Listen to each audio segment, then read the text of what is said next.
اور ساتھ ہی رسول اللہ صلی اللہ علیہ وسلم نے فرمایا کل مولود یولد علی الفطرہ، ہر بچہ جو پیدا ہوتا ہے نا وہ خالی سلیٹ پیدا ہوتا ہے، جیسے میں نے ابھی کہا وہ بالکل سادی کیسٹ کی صورت میں آتا ہے۔ اب اس کے اوپر ریکارڈنگ کون شروع کرتا ہے؟ اس کے والدین۔ جو بچہ بھی بگڑ جاتا ہے، جو بچہ بھی خراب ہو جاتا ہے، اس بچے کی خرابی کو ہم بھی دیکھتے ہیں، چنگے ماں پہ پتہ نہیں لگتا ہے دی تربیت صحیح نہیں ہوئی۔ کیوں تربیت صحیح نہیں ہوئی؟ کیونکہ اس نے اپنے سامنے اچھے رول ماڈلز نہیں دیکھے، اس نے اپنے سامنے اپنے والدین کو ایک اچھا والدین نہیں پایا، لہذا اس کی اچھی تربیت نہیں ہوئی۔ کہ والدین کے ساتھ حسن سلوک اللہ تعالیٰ نے اپنی عبادت کے ساتھ جوڑا ہے، کہ تمہارے رب کا یہ فیصلہ ہے کہ ایک اس کی اکیلے کی عبادت کی جائے اور والدین کے ساتھ احسان سلوک کیا جائے۔ اس لیے رسول اللہ صلی اللہ علیہ وسلم نے بھی یہ کرائیٹیریا سیٹ کر دیا کہ سب سے اہم ترین جو حکم ہے نا نماز، وہ بھی تم نے 7 سال سے پہلے نہیں کہنی۔ کجا یہ کہ تم 7 سال سے پہلے بچے سے یہ ڈیمانڈ کرو یہ نہ کھاؤ وہ نہ کھاؤ، ادھر نہ بیٹھو ادھر نہ بیٹھو، ایسے کرو ایسے کیوں کرتے ہو، تمہیں سمجھ نہیں آتی میری بات؟ رسول اللہ صلی اللہ علیہ وسلم کی زندگی سے مجھے کوئی ایک مثال لا کے دیجئے جس میں آپ صلی اللہ علیہ وسلم چیخ کر کسی بچے سے بولے ہوں، یعنی ڈانٹ کر بولے ہوں، ڈپٹ کر کسی بچے سے کوئی بات کی ہو۔ لاٹھی یا وہ وقت تو چلو گزر گئے جب مدرسے میں بچوں کو پائپ سے مارتے تھے، سوٹے سے مارتے تھے، چلو لاٹھی سے مارنا رسول اللہ صلی اللہ علیہ وسلم کی زندگی سے یہ ثابت کرنا تو دور کی بات ہے۔ آپ مجھے ایک واقعہ ایسا لا کے دیجئے جس میں آپ صلی اللہ علیہ وسلم نے بچے سے جھڑک کر بات کی ہے۔ قرآن مجید میں اللہ رب العالمین نے اپنے بندوں کی کچھ صفات اور جو نشانیاں بیان کی ہیں، ان میں اپنے پسندیدہ بندوں کی یعنی عباد الرحمن کی صفات میں، ان کی عادات میں ایک بات اللہ تعالیٰ نے یہ بیان فرمائی والذین یقولون ربنا ھب لنا من ازواجنا وذریاتنا قرۃ اعین۔ یہ جو اللہ کے بندے ہیں یہ ہر وقت یہ کہتے رہتے ہیں، یقولون یعنی وہ یہ کہتے رہتے ہیں، ان کا عام عادت میں، ان کی روٹین میں یہ بات ہے، ان کی زبان پر یہ بات رہتی ہے۔ کہنے کو تو یہ دعائیہ کلمات ہیں، لیکن اس کے ساتھ یہ جو صیغہ ہے یقولون کا، جو عربی سے واقف ہیں ان کو بات سمجھ آئے گی، زیادہ گہرائی میں ہم نہیں جاتے، کہ اس کے اندر معنی پایا جاتا ہے ہمیشگی کا، کہ وہ ہمیشہ یہی بات کہتے رہتے ہیں، یا اکثر اوقات وہ یہ کہتے رہتے ہیں۔ یہ دعا ان کی اکثر دعا یہ ہوتی ہے ربنا ھب لنا من ازواجنا وذریاتنا قرۃ اعین، اے اللہ ہماری بیویوں کو اور ہماری اولادوں کو، ذریاتنا ہماری نسل کو، یہاں لفظ اولاد بھی نہیں، یعنی ہماری نسل کو، نہ صرف بیٹے بلکہ بیٹوں کے بعد ان کے بیٹے، پوتے، نواسے، جو بھی ہماری اگلی نسل ہے، قرۃ اعین، ان کو ہماری آنکھوں کی ٹھنڈک بنا، وجعلنا للمتقین اماما، اور اس طرح کی ٹھنڈک بنا کہ وہ نیک لوگوں کے، متقین لوگوں کے امام بن جائیں، وہ ایسے متقی بن جائیں، وہ ایسے نیک بن جائیں کہ ان کی نیکی مثال ہو، وہ نیکی میں اپنی مثال آپ ہوں۔ دوسری جگہ اللہ تعالیٰ نے ایک اور انداز سے بات کہی، یہ جو دعا ہے نا، اس دعا سے زیادہ تر معنی یہ سمجھ آتا ہے کہ اے اللہ ہماری بیویوں کو اور ہماری اولادوں کو، ہماری نسل کو ہماری آنکھوں کی ٹھنڈک بنا۔ یقیناً آنکھوں کی ٹھنڈک تو زندگی میں ہے، جب تک ہم زندہ ہیں ہماری آنکھیں دیکھ رہی ہیں، اس وقت تک کے لیے ان کو ہمارے لیے صدقہ جاریہ بنا، ان کو نیک، ان کو دیکھ کر ہم خوش ہوں، یعنی یہ زندگی کی بات ہو رہی ہے۔ اور زندگی کے ساتھ آخرت کی بھی بات ہے، کہا یا ایھا الذین آمنوا، اے ایمان والو، قوا انفسکم واہلیکم نارا، جہاں جہاں تم اپنی فکر کرتے ہو نا، اس کے ساتھ اپنے اہل کی، گھر والوں کی، بیوی بچوں کی، اپنی نسل اولاد کی، ان کی فکر کرو، آگ سے بچانے کی بھی۔ وقودھا الناس والحجارہ، وہ آگ جس کا ایندھن پتھر اور انسان ہوں گے۔ تو اپنی اولاد کی، آخرت کی فکر کرنا، یہ اللہ رب العالمین کا ایمان والوں کو حکم بھی ہے، ان سے مطالبہ اور تقاضا بھی ہے، اور اللہ کے نیک بندے ان کی یہ عادت بھی ہے کہ وہ اس دعا کو ہمیشہ اپنی زبان پر رکھتے ہیں. اب جو بندہ یہ دعا مانگے گا اکثر، پہلے تو ہمیں یہ کوشش کرنی چاہیے کہ ہماری دعا اکثر یہ ہو، اور ہر بندے کو سوچنا چاہیے کیا میں یہ دعا مانگتا ہوں، ربنا ھب لنا من ازواجنا وذریاتنا قرۃ اعین. اگر وہ یہ دعا مانگتا ہے، میں یہ دعا مانگتا ہوں، تو پھر لازمی بات ہے کہ میں اس دعا کے مطابق عمل کیا کر رہا ہوں. کیا ہے صرف یہ دعا پہ رکھ چھوڑا اللہ تو کر دے تو کر دے، مہربانی تیری نہیں کرے گا تو پھر ایسے کی کر سکتے ہیں. کیا یہ طرز عمل ہے، یا میں اس دعا کے مطابق اس کے لیے کوشش بھی کر رہا ہوں کہ یہ اولاد، میری نسل جو ہے یہ میری آنکھوں کی ٹھنڈک بن جائے. اولاد ہر شادی شدہ جوڑے کی، ہر بالغ مرد اور عورت کی یہ خواہش ہے کہ اللہ ہمیں اولاد دے، اللہ مجھے بچے دے پھول جیسے، وہ میری آنکھوں کی ٹھنڈک بنے، وہ میرے گھر کی رونق بنے. جن کے نہیں ہیں آپ ان سے پوچھیں، ہر طرح کے علاج کے لیے بھاگے پھرتے ہیں، جس بندے کو دیکھتے ہیں دعائیں کرواتے پھرتے ہیں، حج عمرے کو جا رہے ہیں، جاتے ساتھ اللہ ہمیں نیک اولاد دے، اللہ نیک اولاد دے. انبیاء کی دعائیں، زکریا علیہ السلام کی دعا قرآن مجید میں آپ نے پڑھی، ابراہیم علیہ السلام کی دعائیں، اللہ نیک اولاد دے، صالح اولاد دے. یہ اولاد اللہ کی بہت بڑی نعمت ہے، اور ہر انسان کی فطری خواہش ہے کہ مجھے بچے ہوں، اولاد ہو. انسان کی اولاد ہونا یہ دنیا کے اندر سب سے مشکل ترین بچہ ہے. دنیا کی جتنی مخلوقات ہیں نا، آپ ان میں سے کسی مخلوق کو بھی دیکھ لیجئے، ہاتھی سے لے کے مکھی تک، چینٹی تک، چھوٹے سے چھوٹا جانور ہو یا بڑے سے بڑا، نسل ان کی بھی ہوتی ہے، بچے ان کے بھی ہوتے ہیں. بکریاں، مرغی، چوزا آپ نے عموماً ہم نے دیکھا ہے مشاہدے میں، بکری کا بچہ پیدا ہوتے ساتھ اپنی ٹانگوں پہ کھڑا ہو جاتا ہے. 1 گھنٹے بعد اس کو پتہ ہے کہ مجھے خوراک یہاں سے ملنی ہے، وہ بکری کے تھنوں سے اپنا دودھ پینا شروع کر دیتا ہے. چوزا انڈے سے نکلتے ساتھ چوں چوں کرنا شروع کر دیتا ہے، چلنے لگ جاتا ہے، دانا چگنا شروع کر دیتا ہے. لیکن انسان کا جو بچہ ہے، انسان کی جو اولاد ہے، یہ کائنات میں سب سے مشکل ترین بچہ ہے، جس کو پیدا کرنا صرف کام نہیں ہے، پیدا کرنے کے بعد کتنے عرصے تک اس کو کھلانا پلانا، اس کو اپنے پاؤں پر کھڑا کرنا، اس کو سکھانا، تربیت، تعلیم، یہ کسی بھی دوسری جاندار کے ساتھ کوئی موازنہ نہیں ہو سکتا، دور دور کا بڑا فرق ہے. تو یہ جو انسان بچہ پیدا کرتا ہے، کیا یہ بچوں کا پیدا کرنا جانوروں کے بچوں کے پیدا کرنے کی طرح ہی ہے کہ پیدا ہوئے، بڑے ہوئے، پھر انہوں نے بچے پیدا کیے، انہوں نے آگے نسل چلائی اور بس نسل پھیلتی چلی گئی؟ نہیں. والدین کے بارے میں، اولاد کے بارے میں ہم نے دونوں طرفہ باتیں بہت سنی ہیں. زیادہ تر اولاد کو نصیحت ہوتی ہے وعظ کے اندر بھی، بڑوں کی طرف سے بھی، کہ ماں باپ کی خدمت، اطاعت، فرما برداری، ادب، حسن سلوک. لیکن ہم نے جس موضوع کو اختیار کیا ہے، ہم اس کو تھوڑا سا الٹ رہے ہیں، اور یہ بڑی محتاط بات ہے کہ والدین کو یہ بات سمجھائی جائے کہ بھئی اولاد کے حقوق، اولاد کی ذمہ داری، اولاد کا جو ہے نا وہ خیال، ان کا لحاظ، یہ کس قدر ضروری ہے. بدقسمتی سے، افسوس کے ساتھ، کہ یہ بڑی مشکل بات ہے کہ والدین کو مخاطب کیا جائے کہ اولاد کے بارے میں یہ غلطیاں نہ کرو، اولاد کے بارے میں ایسی ایسی حرکتیں نہ کرو. کیونکہ بالعموم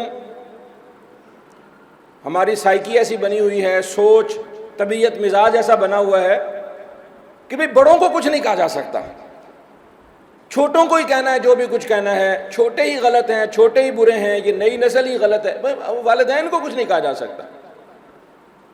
تو میں اس موضوع کا عموماً انتخاب کرتا ہوں جس موضوع کی مجھے خود ضرورت پڑتی. جمعہ اس کا مقصد یہ ہے، لوگوں کو نصیحت، تذکیر کی جائے، واعظ کیا جائے، اصلاح کی جائے. تو اس اصلاح کے اندر میں اپنے آپ کو رکھتا ہوں. سب سے پہلے میں نئی نسل کا والد ہوں، میرے بچے ہیں، ان بچوں کے ساتھ ڈیل کرنے میں مجھے کن چیزوں کی ضرورت ہے، جن چیزوں کی نصیحت مجھے خود کو ضرورت ہے، وہی باتیں میں آپ کے سامنے رکھتا ہوں. اس لیے میں نے پچھلے جمعے اس سے پچھلے جمعے بھی اس بات کا بار بار اعادہ کیا کہ میں خود سے مخاطب ہوں، میں اپنے جیسے لوگوں سے مخاطب ہوں، اپنے ہم عمر اپنے ہم عصر لوگوں سے مخاطب ہوں جو اس وقت والدین بن چکے ہیں اور ان کے ذمے بچوں کی تربیت ہے۔ ہم غور کریں کہ ہم اپنی اگلی نسل کے ساتھ کیا سلوک کر رہے ہیں، ہم کیا رویہ رکھے ہوئے ہیں، کیا طرز عمل ہے ہمارا۔ یقیناً ہم سب چاہتے ہیں کہ ہماری نسل، ہماری اگلی اولاد نیک ہو، صالح ہو، باادب ہو، باصلاحیت ہو، کامیاب ہو دنیا اور آخرت میں۔ تو ہمیں کون سا پروٹوکولز فالو کرنے چاہیے، ہم اس پر بات کر رہے ہیں۔ اور ایک بات یاد رکھیے، اللہ تعالیٰ نے جہاں قرآن مجید میں یہ کہا نا وَقَضَىٰ رَبُّكَ أَلَّا تَعْبُدُوا إِلَّا إِيَّاهُ وَبِالْوَالِدَيْنِ إِحْسَانًا۔ آپ نے اس انداز سے تو اس بات کو بہت دفعہ سمجھا ہوگا، سنا ہوگا کہ والدین کے ساتھ حسن سلوک اللہ تعالیٰ نے اپنی عبادت کے ساتھ جوڑا ہے، کہ تمہارے رب کا یہ فیصلہ ہے کہ ایک اس کی اکیلے کی عبادت کی جائے اور والدین کے ساتھ احسان سلوک کیا جائے۔ اور پھر اسی میں آگے جا کر اللہ تعالیٰ نے والدین کو اسی نام سے مخاطب کیا، جو اسی صفت سے مخاطب کیا جو صفت اپنے لیے پسند کی، رب ارحمہما کما ربیانی صغیرا۔ اے اللہ جیسے تو نے ہماری پرورش کی، کھلاتا پلاتا تو ہے، تربیت، ایسے ہی میرے والدین پر رحم فرما جو بچپن میں میرے رب بنے تھے، جنہوں نے مجھے رب بن کر بڑا کیا۔ اب یہاں ایک بات سمجھنے کی ہے، اللہ کے ساتھ تعلق اور والدین کے ساتھ تعلق یہ لازم و ملزوم ہے۔ میں اپنے تجربے اور اپنے مشاہدے سے اور بہت سارے لوگوں کے معاملات کو دیکھنے کے بعد اس نتیجے پہ پہنچا ہوں، بچہ سب سے پہلے اپنے والدین کو دیکھتا ہے، اور یہ سائنٹیفکلی پروون بات ہے، سائیکولوجیکلی جتنے بھی لوگ اس طرح کے معاملات کے ماہر ہیں وہ اس بات پر متفق ہیں کہ بچے کے لیے سب سے پہلا رول ماڈل آنکھ کھولتے ساتھ ہی، ابھی وہ بولتا سنتا دیکھتا کچھ بھی نہیں ہے، اور ہم سمجھتے ہیں کہ وہ سوچتا بھی نہیں، حالانکہ 7 سال کی عمر سے پہلے بچہ ایک خالی سلیٹ ہے، ایک بالکل کچی مٹی ہے، وہ بالکل ایک سادی، جیسے کیسٹ کے دور کے لوگ ہیں نا، ان کو کیسٹ کی بات اچھی سمجھ آئے گی کہ کیسٹ کی ریل خالی ہے، وہ سادہ ریکارڈر، ٹیپ ریکارڈر ہے، اس پہ جو ریکارڈ کرتے جائیں وہ ویسے کا ویسے ریکارڈ ہو جائے گا۔ تو بچہ پیدا ہوتے ساتھ سب سے پہلے جس کو رول ماڈل لیتا ہے اپنے والدین کو لیتا ہے۔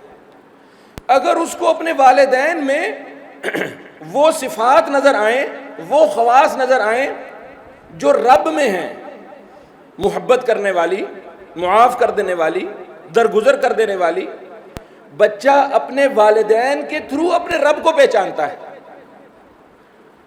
بہت سارے والدین جنہیں یہ فکر لاحق ہوتی ہے اور وہ یہ مسئلہ لے کر در بدر پھر رہے ہوتے ہیں کہ جی ساڈا بچہ دین تو دور ہو گیا ہے، نماز نہیں پڑھتا، مسجد دے نیڑے نہیں پھٹکدا، نصیحت کرو نصیحت نہیں ماندا، انہوں کوئی حیا خوف باقی نہیں رہا، اللہ تو ڈر ہی نہیں رہا۔ اور میں عموماً اس میں یہ بات پوچھنا کہ اس کا آپ سے تعلق کیسا ہے، آپ سے ڈرتا ہے، آپ سے محبت کرتا ہے، آپ سے اس کا تعلق اچھا ہے، کیا وہ آپ سے بیٹھ کر پیار کی باتیں کرتا ہے؟ جب اس نے آپ کے ساتھ وہ لویبل ایکسپیرینس نہیں کیا، جب اس نے آپ کے ساتھ، جن کو اللہ نے رب کہہ کر مخاطب کیا تھا کہ تم ان کی ایسی پرورش کرو جس میں محبت ہو، جس میں احترام ہو، جس میں ایک روب ہو، جس میں ایک تعلق کی کیفیت کا اظہار ہو، کیا تم نے کیا؟ یقین جانیے 99% کیسز میں ہر وہ بچہ جو اللہ سے دور ہے وہ پہلے والدین سے دور ہوتا ہے، اور 99% کیسز میں جو بچے دین میں بڑے اچھے ہیں، اللہ سے ان کا تعلق بڑا اچھا ہے، دل میں خوف، للہیت، تقوی بہت ہے، 99% ان بچوں کا اپنے والدین سے تعلق بڑا اچھا ہوتا ہے، وہ اپنی ماں کے، اپنی باپ کے بڑے مطیع اور فرما بردار ہوتے ہیں۔ اللہ اکبر۔ اب ان بچوں کے ساتھ جو ہمارے ذمہ لگے ہیں، جن کو ہم نے دعائیں، منتیں، مرادیں مان کر بڑے شوق سے اللہ سے لیا، اور اللہ کی مہربانی، اللہ نے جس کو بھی دیے، بیٹے دیے، بیٹیاں دی، یہ اس کی مرضی ہے، یہب لمن یشاء اناثا ویہب لمن یشاء ذکور، یہ بیٹے دیے یا بیٹیاں دیں، اللہ تعالیٰ نے اس کا حساب لینا ہے، اللہ نے اس نعمت کا جواب لینا ہے۔ اور ساتھ ہی رسول اللہ صلی اللہ علیہ وسلم نے فرمایا کل مولود یولد علی الفطرہ، ہر بچہ جو پیدا ہوتا ہے نا وہ خالی سلیٹ پیدا ہوتا ہے، جیسے میں نے ابھی کہا وہ بالکل سادی کیسٹ کی صورت میں آتا ہے۔ اب اس کے اوپر ریکارڈنگ کون شروع کرتا ہے؟ اس کے والدین۔ جو بچہ بھی بگڑ جاتا ہے، جو بچہ بھی خراب ہو جاتا ہے، اس بچے کی خرابی کو ہم بھی دیکھتے ہیں، چنگے ماں پیو دا پتر نہیں لگتا ہے دی تربیت صحیح نہیں ہوئی۔ کیوں تربیت صحیح نہیں ہوئی؟ کیونکہ اس نے اپنے سامنے اچھے رول ماڈلز نہیں دیکھے، اس نے اپنے سامنے اپنے والدین کو ایک اچھا والدین نہیں پایا، لہذا اس کی اچھی تربیت نہیں ہوئی۔ خوب یاد رکھ لیجئے، رسول اللہ صلی اللہ علیہ وسلم نے فرمایا ابواہ یحودانی او ینصرانی او یمجسانی، بچے کو بگاڑتے سوارتے کون ہے؟ اس کے ماں باپ۔ حالانکہ اس حدیث میں الفاظ ہیں کہ ماں باپ اس کو یہودی، نصرانی یا مجوسی بناتے ہیں۔ کوئی مسلم ماں باپ اپنے بچوں کو یہودی بنائے گا؟ نہیں بنائے گا۔ کوئی نصرانی مجوسی بنائے گا؟ نہیں بنائے گا۔ مقصد کیا ہے کہ یہ یہودیوں، عیسائیوں، مجوسیوں والی خصلتیں، عادتیں، ان سے محبت، ان جیسی عادات جو بچے اپنا لیتے ہیں، یہ ان کے والدین کی وجہ سے اپنا لیتے ہیں۔ ہم نے بہت سارے پہلوؤں پر غور کیا اور ہم نے یہ بات سمجھی کہ بچے کی تربیت کے، بچے کے ساتھ ڈیلنگ کے مختلف فیزز ہیں والدین کے، اور اس میں سب سے پہلا اور سب سے اہم ترین فیز کیا ہے؟ 7 سال کی عمر تک۔ مرو اولادکم بالصلاۃ وہم ابناء 70۔ بچوں کو زندگی میں سب سے قیمتی جو حکم ہے نا، سب سے ضروری جو حکم دینا ہے کسی بچے کو، اس کی زندگی میں سب سے ضروری جو آرڈر ہے وہ کیا ہے؟ نماز۔ نماز سے زیادہ اہم کوئی آرڈر نہیں ہے۔ دین اسلام کے نزدیک، ہماری شریعت کے نزدیک، کسی بھی بچے کو سب سے شدید ترین جو عمل ہے، جو حکم ہے، وہ کیا ہے؟ نماز پڑھ۔ رسول اللہ صلی اللہ علیہ وسلم نے کیا فرمایا؟ 7 سال کے ہو جائیں تو ان کو نماز کا کہنا، 7 سال سے پہلے ان کو نماز کا بھی نہ کہنا۔ کیوں جی؟ ہم 7 سال سے پہلے نہیں کہیں گے ساری زندگی نماز نہیں پڑھے گا؟ ہاں، اس لیے نہ کہنا کہ 7 سال سے پہلے کچھ بھی کہنا بیکار ہے۔ ابن سینا، جسے انگلش میں، یورپ میں ایوی سینا کہا جاتا ہے، ابن سینا کی بڑی خدمات ہیں، مشہور فلاسفر بھی تھا۔ اس کا ایک قول ہے کہ بچے 7 سال کی عمر تک الفاظ سے نہیں سیکھتے، باتوں سے نہیں سیکھتے، آپ کے رویے سے سیکھتے ہیں، آپ کی باڈی لینگویج سے سیکھتے ہیں۔ اس لیے رسول اللہ صلی اللہ علیہ وسلم نے بھی یہ کرائیٹیریا سیٹ کر دیا کہ سب سے اہم ترین جو حکم ہے نا نماز، وہ بھی تم نے 7 سال سے پہلے نہیں کہنی۔ کجا یہ کہ تم 7 سال سے پہلے بچے سے یہ ڈیمانڈ کرو، یہ نہ کھاؤ، وہ نہ کھاؤ، ادھر نہ بیٹھو، ادھر نہ بیٹھو، ایسے کرو، ایسے کیوں کرتے ہو؟ تمہیں سمجھ نہیں آتی میری بات؟ اور مجھ سے سب سے بڑی غلطی کیا ہوتی ہے کہ وہ بچہ، جس بچے کو میری جوتی پوری نہیں آ سکتی، جس کو میرے کپڑے پورے نہیں آ سکتے، جو میرے جتنی روٹی نہیں کھاتا، لیکن میں سمجھتا ہوں کہ اس کو عقل میرے جتنی ہونی چاہیے، اس کو تمیز میرے جتنی ہونی چاہیے، اس کی سمجھداری میرے جتنی ہونی چاہیے۔ کتنا بے وقوف ہوں میں۔ وہ بچہ جو 4 5 سال کا، 6 سال کا، 7 سال سے پہلے ہر مسئلے میں اس کو کہتا ہوں تم ابھی چھوٹے ہو، تمہیں سمجھ نہیں آ سکتی، لیکن میری ایک والد ہونے کی حیثیت سے امید کیا ہے؟ تمہیں سمجھ نہیں آتی، تمہیں کتنی دفعہ بات سمجھائی ہے؟ اس لینگویج کے اندر، اس انداز کے اندر بچوں کو سمجھانا بالکل بے معنی۔ نہ رسول اللہ صلی اللہ علیہ وسلم نے اپنے نواسوں کو، اپنی نواسی کو 7 سال کی عمر سے پہلے کوئی نصیحت کی۔ حضرت حسن اور حسین جو آپ صلی اللہ علیہ وسلم کا، جنہوں نے زمانہ پایا، زندگی پائی،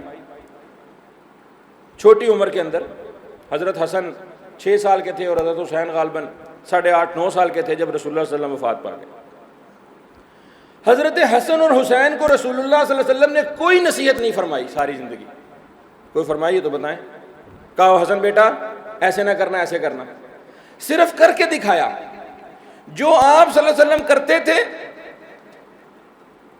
ایک صحابی ہیں انصاری، غالباً رافع ان کا نام ہے، رافع بن خدیج، رسول اللہ صلی اللہ علیہ وسلم کے دربار میں کیس پیش ہوا، کھجوروں کو پتھر مار کے کھجوریں توڑ رہے تھے۔ بچے شرارتیں کرتے ہیں نا، مختلف نوعیت کی شرارتیں کر رہے تھے۔ رسول اللہ صلی اللہ علیہ وسلم کے دربار میں کیس پیش ہوا، آپ صلی اللہ علیہ وسلم نے کیا کیا؟ رکھ کے تھپڑ لگایا اس کو، بدتمیز آدمی، تجھے پتہ نہیں ہے لوگوں کی کھجوریں نہیں توڑتے؟ ایسے ہی نا بڑے لوگ ایسے کرتے ہیں، ایسے سمجھاتے ہیں، جب کوئی بات ہو تو اس کو دو لگا کے اس کو جھاڑ کے اس کو بھیج دیتے ہیں. کیا خیال ہے؟ نہیں، رسول اللہ صلی اللہ علیہ وسلم نے ایسے نہیں کیا.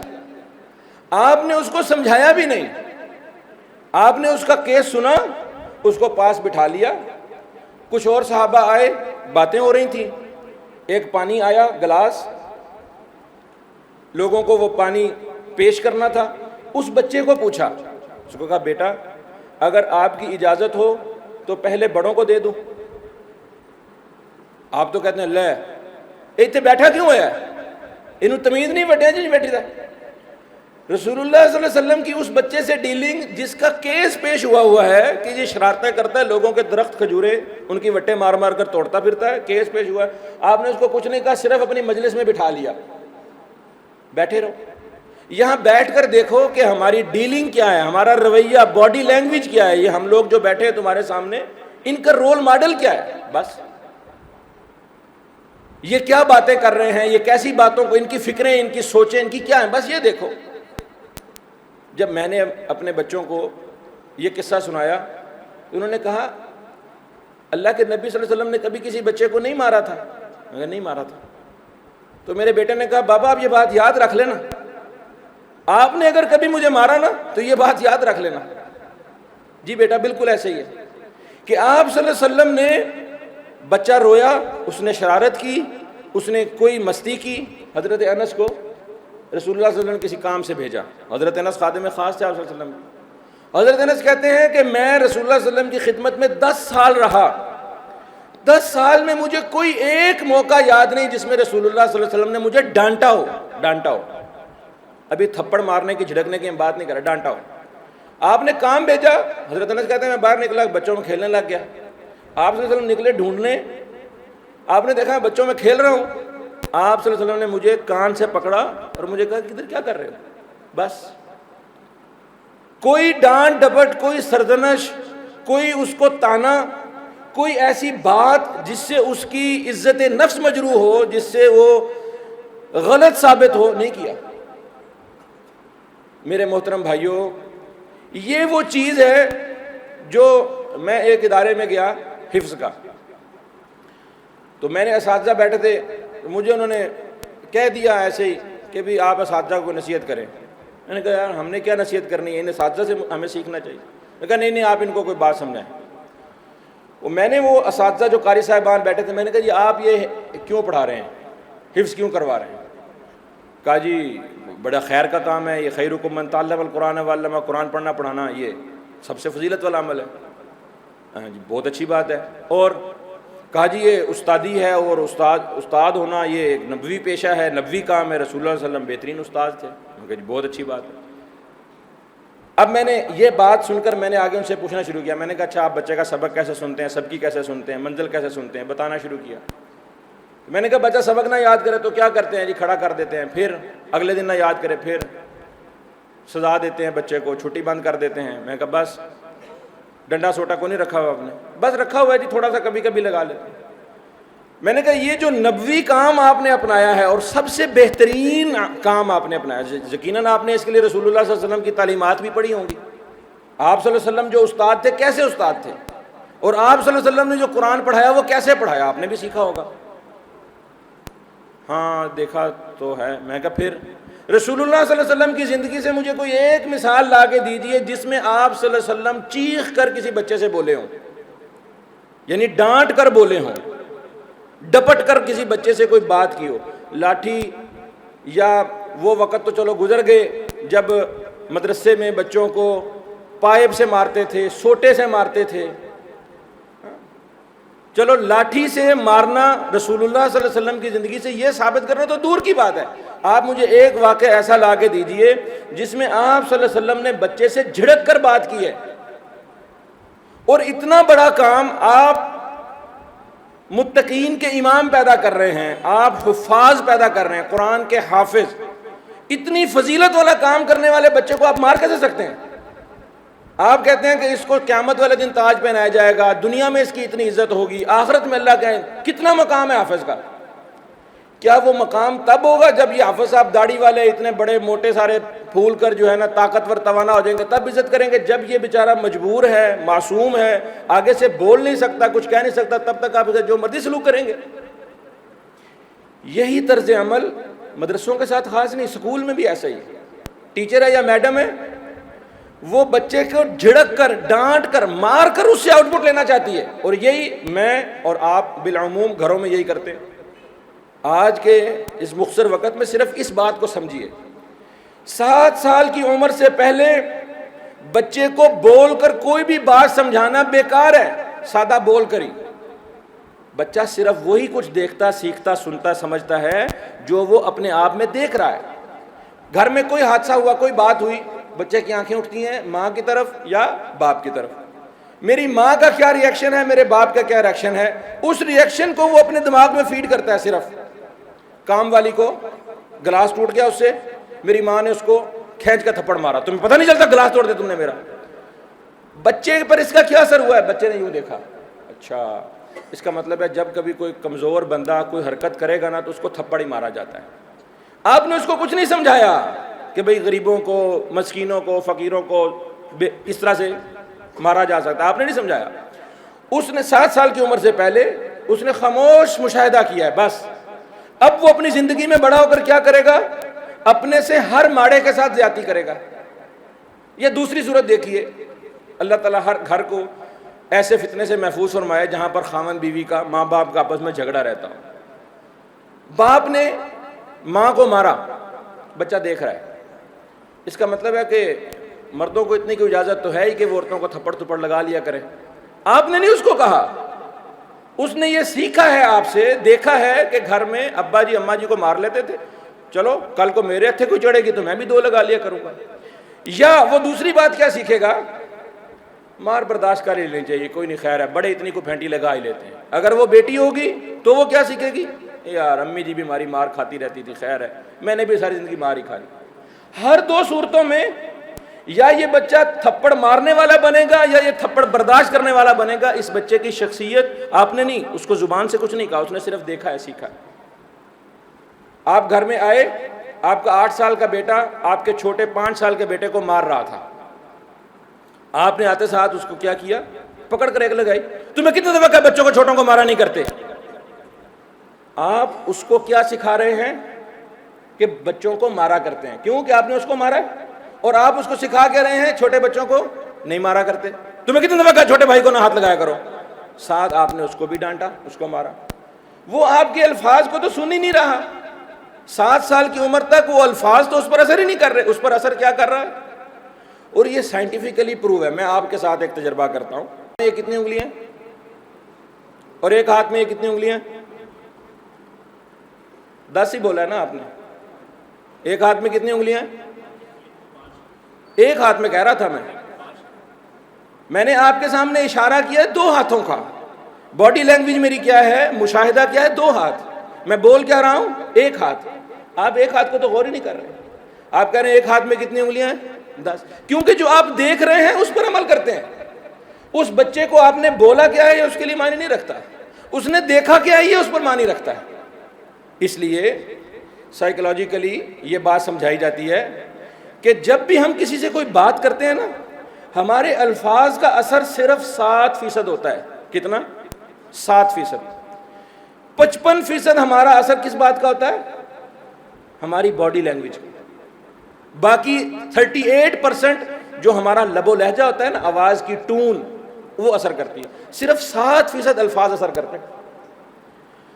اور ہمیں یہ لگتا ہے کہ جب ہم اونچا بولتے ہیں نا، اونچا مارنے کو تو آپ یوں سمجھیے، اصل میں اپنے آپ کو سمجھا رہا ہوں، آپ کو نہیں سمجھا رہا، فائدہ آپ کو بھی ہو گیا تو اچھی بات ہے۔ بچے کو مارنا تو ایسے ہے کہ آپ اس کو قتل ہی کر دیتے، یعنی یہ میں تھوڑا سا ایکسپریشنز کے اظہار کے لیے بات کر رہا ہوں کہ اس کو مارنا تو اتنی بڑی زیادتی ہے کہ آپ اس سے بہتر تھا اس کو مار ہی دیتے۔ کیوں؟ کہ یہ جو تھپڑ ہے نا، یہ آپ نے اس کے پاس ڈپازٹ کروا دیا، ایک بینک اکاؤنٹ میں ڈپازٹ کروا دیا۔ وہ آپ کو چونکہ مار نہیں سکتا تھا، وہ آپ کو آگے سے جواب نہیں دے. اب وہ اس کا اظہار یا تو کسی کونے میں بیٹھ کر روئے گا, نکال لے گا, یہ بھی بڑی اچھی بات ہے کہ وہ کونے میں کہیں بیٹھ کر روئے, اپنا غصہ نکال لے, لیکن بچہ عموماً ایسا نہیں کرتا, جذبات جمع کر لے. بڑا ہوگا نا تب وہ مارے گا تھپڑ, اور ضروری نہیں ہے کہ وہ فزیکلی تھپڑ مارے, وہ ابا جی کو آ کے منہ پر وہی چماٹا رسید کرے جو اس کو چھوٹی عمر میں ابا جی نے مارا تھا. اس کی بہت ساری مثالیں ہو سکتی ہیں. اچانک آپ کو بتائے گا میری دبئی میں جاب لگی, میں جا رہا ہوں, پھر آپ کہیں گے آج کل کے بچے نو والدین دا فکر ہی نہیں, جوان جان پال پال کے ہم نے بڑا کیا, ہمیں چھوڑ کر نکل دیا. پھر وہ بڑا ہوگا نا, پھر وہ کہے گا میری بیگم نہیں مانتی توڑے نال رہن چ, میں کار وکھرا بنا رہے ہیں. یہ وہ تھپڑ ہے جو آپ نے بچپن میں مارا تھا. تھپڑ کے بارے میں تو ہم بات ہی نہیں کر رہے, مارنے کے بارے میں تو ہم بات ہی نہیں کر رہے. ہم بات کیا کر رہے ہیں, 7 سال سے کم عمر بچے کو گھر میں, اور یہ صرف والدین کی بات نہیں ہو رہی, عموماً ہمارے یہاں چونکہ جوائنٹ فیملی سسٹم ہے, بڑی اچھی بات ہے, بچے مختلف تجربات لیتے ہیں دادا دادی نانا نانی سے یا بڑوں سے, چاچا تایا, گھر میں جو بھی ہوتے ہیں. بچے جتنے زیادہ رشتوں کو دیکھتے ہیں ان سے زیادہ سیکھتے ہیں. لیکن عموماً اس مسئلہ کیا ہوتا ہے, اگر ماں باپ بچوں کے ساتھ کوئی ڈیلنگ کرنا بھی چاہ رہے ہیں نا, بہتر کوئی حدود طے کر رہے ہیں, بچے کو تھوڑا سا کمیونیکیٹ کر کے سمجھانا چاہ رہے ہیں, تو جو ان سے بڑے ہوتے ہیں نا, دیکھ لینے دیتی 10 منٹ اگر ٹی وی دیکھ لیتا تو کیا ہو جانا تھا. ارے میرا بچہ ہے, میری اتنی کو رسپیکٹ کیجئے کہ میں اس بچے کو کیا پسند کرتا ہوں کیا ناپسند کرتا ہوں, اس کی تربیت کو میں نے کیسے کرنا ہے مجھے کرنے دیجیے. یہ جو دوسرے بیچ میں آ گئے, ایسے تم نے بچے کو مار دیا, ایسے تم نے بچے کو ڈانٹ دیا, اس کو کر لینے دینا تھا. ارے بھائی جو غلطی ہے صحیح ہے وہ مجھے کر لینے دیجیے, میرے والد ہونے کی والدہ ہونے کی رسپیکٹ کیجیے. نہ دادا دادی کو یہ حق ہے, نہ والد کو یہ حق ہے, تایا ماموں ادھر ادھر کے رشتہ داروں کو تو یہ قطعی حق نہیں ہے کہ وہ بچے کے اوپر آ کے ایسا روب جمائے جس میں بچے کو وہ ڈانٹ پھٹک سے کوئی بات سمجھائیں. ہوتا کیا ہے, وہ آپ کے نیچے چھپکلی, ڈر جاتا ہے نا بندہ.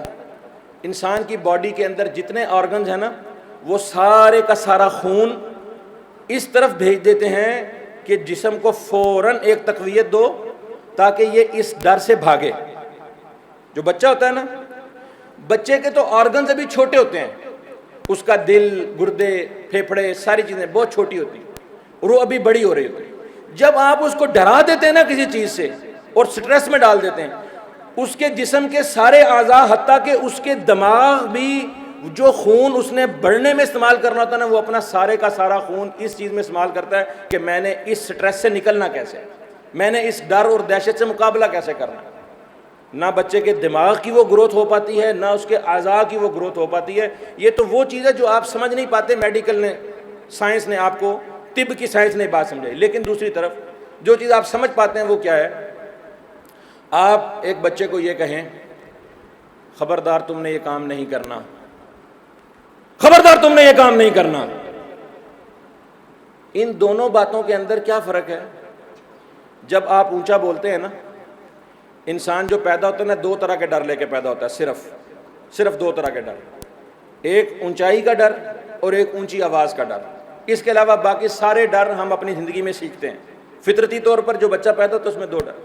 اونچی آواز کا ڈر, جیسے ہی اونچی آواز آتی ہے نا, اونچی آواز خطرے کی علامت ہوتی ہے.